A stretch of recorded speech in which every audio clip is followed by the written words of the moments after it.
Look, I've been running detention facilities for 17 cycles. 17. I've processed criminals from 462 different species. I've seen beings that could melt solid titanium with their spit, creatures that phase through walls, and one memorable individual who could detonate his own organs and regrow them for fun. Fun! Can you imagine that? So, when they told me a human was being transferred to my facility, I laughed. Actually laughed right in front of my entire security team. A human, I said. All four of my stalks blinking in amusement. One of those soft, pink, weaponless bipeds from that backwater planet. The kind that die if the temperature changes by 20 degrees. Humans. The Galactic Council's security protocols are very clear, very thorough, very paranoid. Every species gets classified. Every species gets a threat assessment. Every species gets a file that tells us exactly how dangerous they are and what precautions we must take. Very scientific, very precise, very boring. Humans? Listed as Class F. Class F. Do you know what Class F means? Functionally harmless. The same as the pillow people of Fluffnack 7, literally made of down feathers and communicating through sneezes. I should have read the footnotes. The transport shuttle docked at Bay 7 with a hiss that echoed across the reception area. I was there personally. That's what a good warden does. I greet high-profile transfers. I make sure they understand where they are and what kind of place I run. Detention Center Kappa 9 has a 99.7% containment record. Only reason it isn't 100%? One incident with a sentient gas cloud. Barely counts that MY name is Krell. Warden Krell, and I take pride in my work. My security team rolled out 6 of my best guards around the containment pod. Standard procedure. The pod itself hummed with energy fields. Triple locked. Probably overkill for a Class F, but the council doesn't take chances. Politics. You understand? Always politics. Open it, I ordered, waving 2 of my mid-arms in the standard authorization gesture. The pod cracked open with a pneumatic sigh. And there he was. The human. Marcus Webb. According to his file, he stepped out slowly, blinking under the bright facility lights, and I got my first good look. Disappointing. Maybe 6 feet tall, tan skin, short dark hair, wearing a loose prisoner jumpsuit. No claws, no fangs, no armor, no extra limbs, no glowing frete displays. Just average. Completely forgettable. Welcome to Detention Center Kappa 9, I said, formal but not unkind. I am Warden Krell.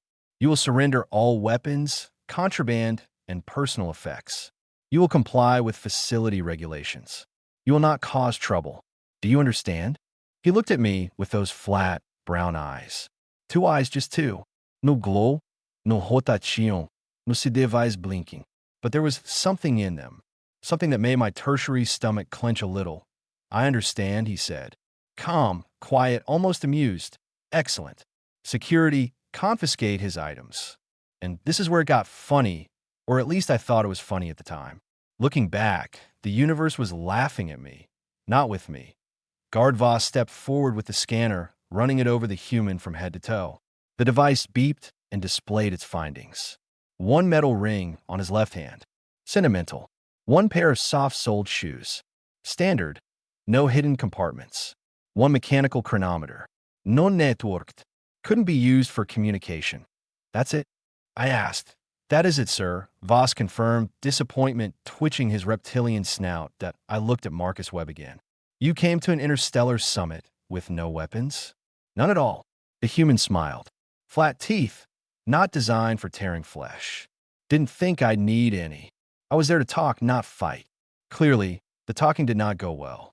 I observed, gesturing to his prisoner status. He only smiled that little, unsettling human smile that we processed him through intake. Gave him regulation cell slippers, scanned his biometrics, the full procedure by the book. No resistance. No implants. No threats. He even thanked guard Therma when she handed him his bedding allotment. Thanked her, like it was a hotel, not a maximum security detention center holding warlords, terrorists, and worse that I watched him walk calmly between 4 armed guards, just like he was taking a casual stroll. No fear. No anxiety. Calm. That should have been my second clue. First clue was that smile. But I had a facility to run, reports to file, and a Thorian berserker arriving this cycle. Much more worthy of attention than one harmless human. What was the worst he could do? Bore us to death with stories about Earth's weather? Huh. The Council security team met us at the docking bay, a well-coordinated force of armored humans and aliens, all moving with the precision of a single organism. Marcus Webb walked calmly beside me, hands empty, expression unflinching. I had to remind myself to breathe. After everything, after the chaos, he had not once shown anger or malice. Just calm, measured focus. The transport shuttle waiting to receive him was sleek, standard council spec with automated security routines that could detect life forms before they even stepped aboard. The crew had been briefed extensively on the human in their care. For what I could tell, half of them were visibly nervous. I couldn't blame them. Marcus stopped at the threshold of the shuttle, glanced back at me with a small nod. "Thank you, Warden," he said again. His voice carried a weight of sincerity that I had not expected from someone who had just demolished half my security staff days earlier. "Don't thank me yet," I muttered, though I meant the opposite. "Just go peacefully. That's all I ask." He smiled faintly, the same smile that had haunted my thoughts since the cafeteria incident. "Peaceful is relative, Warden Krell, but I'll do my best." As he boarded the shuttle, I watched the guards assist him into the secure containment pod. Unlike other high-profile prisoners, he didn't resist or complain. Not once. The pod sealed with a pneumatic hiss. Marcus Webb was leaving Kappa 9, and the universe seemed quieter that I stayed at the docking bay long after the shuttle departed. My mind replayed every moment. The cafeteria, the intersection, the ventilation cover. It wasn't fear I felt. It was something else. Respect? Awe. Terrifying, measured respect. Humans, apparently, were unlike any other species I had ever encountered. Back in my office, I updated the incident report with precise detail, careful to note Marcus Webb's compliance, his reasoning, and the unusual effectiveness of human negotiation tactics. I included a personal note, one I doubted would ever be read. Class F is a lie. Class F is a trap for the unprepared. Humans are apex predators hiding behind smiles and diplomacy. Treat them as harmless at your peril. Krell later, when the council sent follow-up communications, I received an apology. Apparently, the oversight with Marcus Webb's classification had caused minor operational disturbances across several facilities. I didn't respond. There were no words that could fully express what had happened, not without sounding like a cautionary tale for galactic bureaucrats. For the first time in 17 cycles, I questioned what it meant to judge a species on paper. Ratings, classes, threat assessments. They were meaningless without understanding the context, the culture, the evolutionary history. Humans had survived the impossible, endured the absurd, and thrived because of their persistence and ingenuity. And if you underestimated them, you paid the price that I pour myself a new cup of Yin's juice, finally able to sit down without shaking hands or racing hearts. The facility hummed along as usual, prisoners oblivious, guards exhausted but relieved, and I, Krell, Warden of Kappa 9, realized that sometimes the most dangerous beings are not the ones with claws, venom, or armored plating. Sometimes the most dangerous are the ones who look harmless, smile politely, and insist on doing what is right. Marcus Webb would be returning to the Council in 3 cycles. And somewhere, I knew, the galaxy had learned a valuable lesson. Never underestimate a human. The Council chambers were a frenzy of whispered debates and hurried communications when Marcus Webb arrived. High-level diplomats, security officers, and representatives from dozens of species were all present, their faces a mixture of awe, confusion, and barely concealed fear. Even at a formal tribunal, Marcus walked calmly, like a man strolling into his own living room that I watched from the viewing gallery, hidden behind reinforced glass, as the hearing began. The charges were read: disturbing the peace, unauthorized assembly, minor civil disobedience at the Interstellar Summit. The representatives who had pushed for his arrest glared at him, expecting a flustered human, someone who might beg or plead. Marcus Webb smiled. Not smugly, not arrogantly, just a small, confident smile. He stood, hands visible, and addressed the council in a voice that carried across the chamber. I am here because I exercise my right to speak on behalf of workers who cannot defend themselves. I did so peacefully. I ask only for fairness, accountability, and recognition of their humanity. There was a pause, a strange quiet, as if the entire chamber had forgotten to breathe. Humans had a way of doing that, holding attention without demanding it, commanding respect without aggression. Questions came next, procedural, probing, some hostile.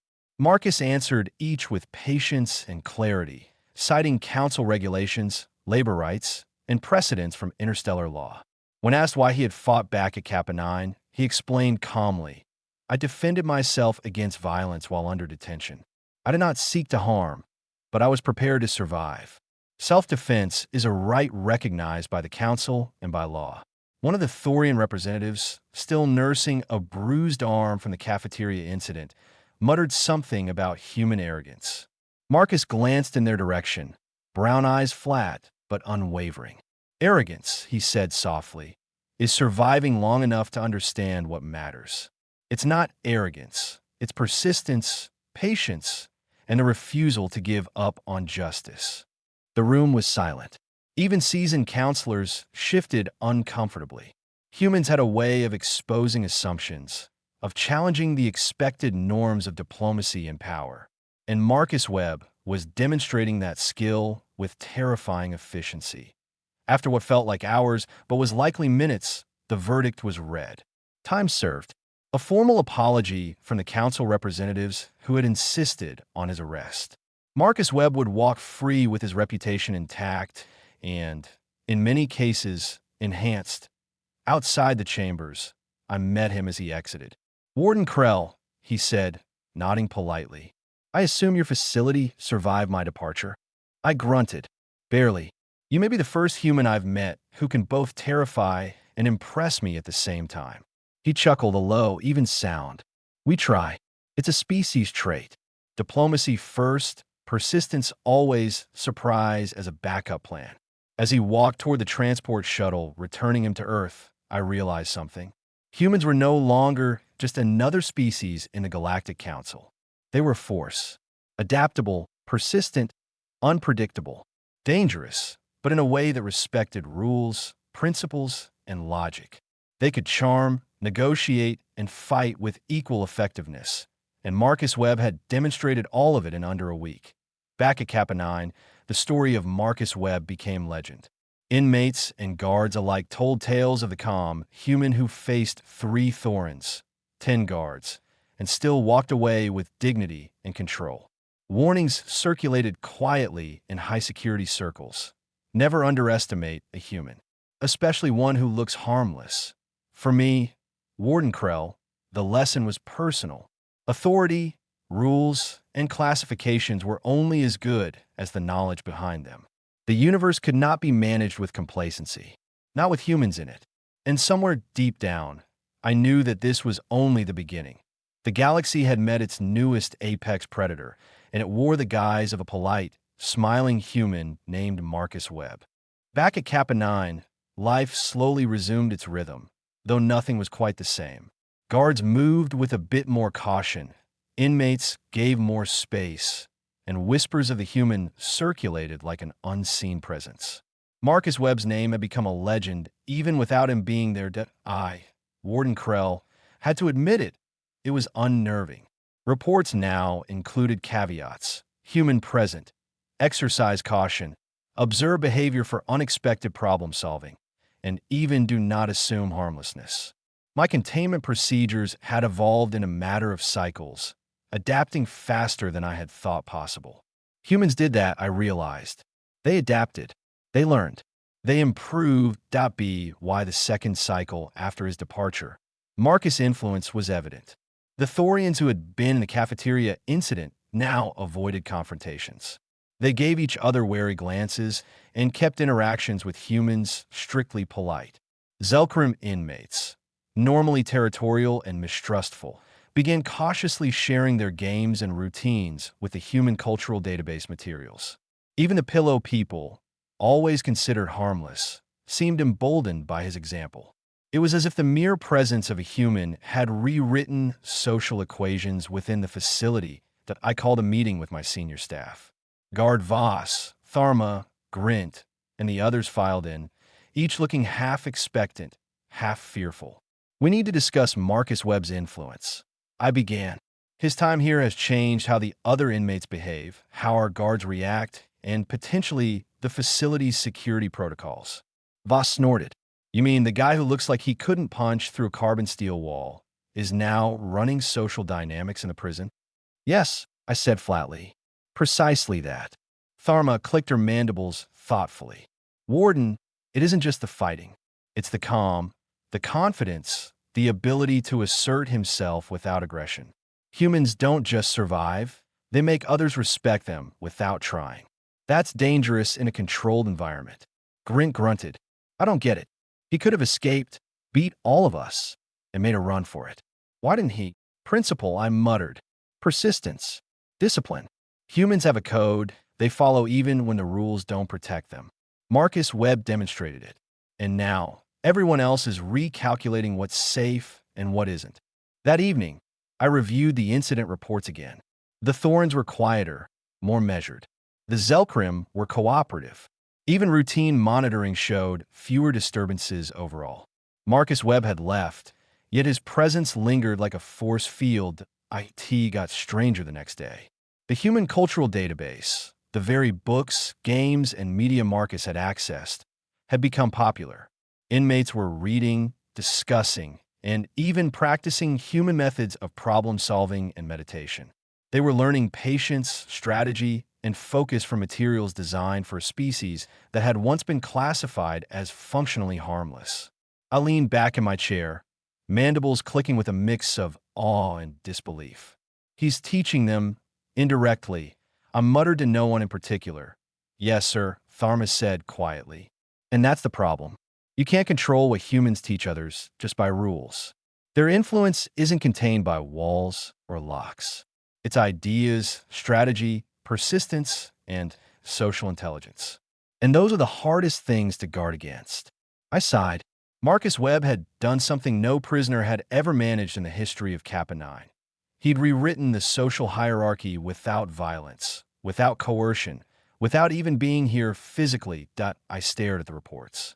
Somewhere in my gut, I knew this was the beginning of a long lesson. Humans were more than apex predators. They were influencers of reality itself, capable of altering the behavior of species far stronger, faster, and deadlier than themselves, all through calm confidence, logic, and strategy.